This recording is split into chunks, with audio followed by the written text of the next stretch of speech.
So today I'm going to talk about Formula One. Now, obviously I don't have the main evidence of like the series in the background, but I have a hat on from the BMW Williams team for some time now. If someone can guess when what year this was, I'll be happy. Rest.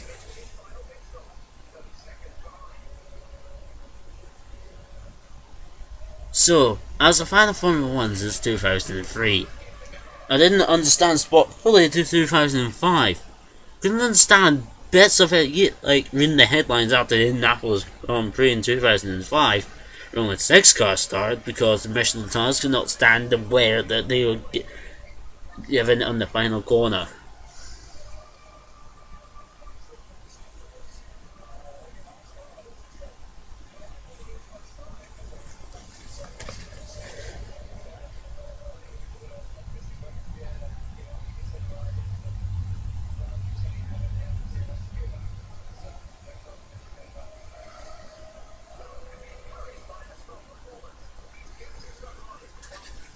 Yep. So it's 2004 this season. I was watching season review. I can remember they just trying to get up to watch the Shanghai Grand Prix with my grandmother who doesn't like the sport at all. At 5 in the morning, yeah. In Shanghai, the race started at 6. And that's where Schumacher scored his 91st and last win. Now, the year's 2014, I will admit, it's a bit boring watching Mercedes and Red Bull practically win all the races. There's the plus to that. My favourite driver, Lewis Hamilton, might get his second title he so rightly deserves. In fact, if you talk to anyone who likes Lewis Hamilton, or people who kind of don't admire his driving, all agree he should have 2 titles. 2010, if his car did not fail on him during the last half of the season, he could have won it. In 2012, he got very unlucky with drivers at start, most infamously Grosjean in 2012 at Spa. So he might get his last chance.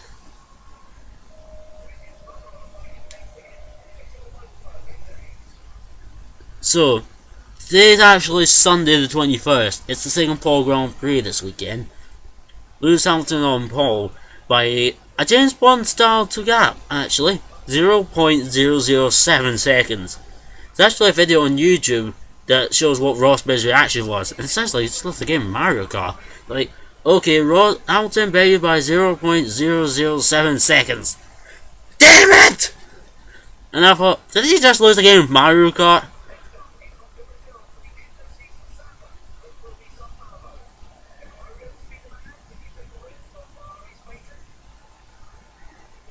Oh yeah, interesting fact. If you weren't driving for Ferrari, you had to be either Ronald Trulli, Kimi Raikkonen, or Juan Pablo Montoya to have won a race that season.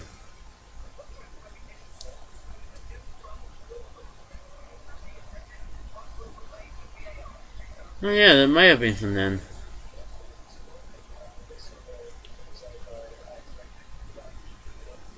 So, there is a car concept actually that I would like to show. I don't have it with me. Oh, actually, I don't need to go very far to get it. Yep, it was in Autosport. Go get it if you want. Oh yeah, I also talked about Formula E in another one in the next video. Let's see, it was at page 24. I subscribe to this so I get weekly updates. No. I went a bit too far. Ah, here we go. Now, if anyone watched Formula 1 in the 80s, as I say, the car concept looks very similar to it. They're making this to make the cars more challenging to drive. Because if you have not heard, a 16-year-old has been confirmed to drive for next season. Well, he's 17, but he ain't even allowed to drive in most countries. Ah, for Christ's sakes. I'm just watching this, and they actually have Shrek, Donkey from Shrek in it. And if anyone's not seen Shrek, love Shrek is life, avoid it at all costs.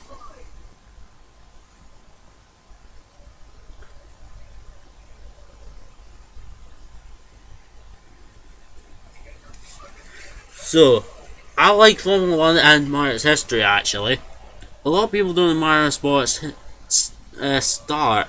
I do. I just like to get people in racing, but keep costs at the minimum. Back then, if you had a lot of cash, you could easily start up a team and do well, but the drivers were kind of more like brave, not men. You had to be brave. You had to be, you had to be brave, stupid, or just desperate to be on the telly back then. No wonder why.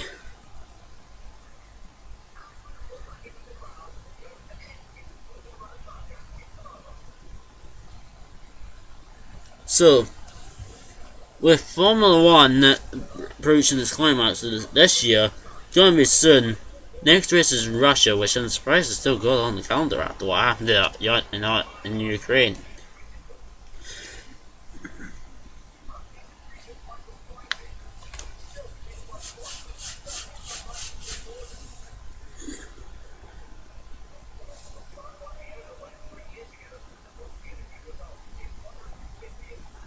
So, in my opinion, if you like cars and you like racing, go watch Formula 1.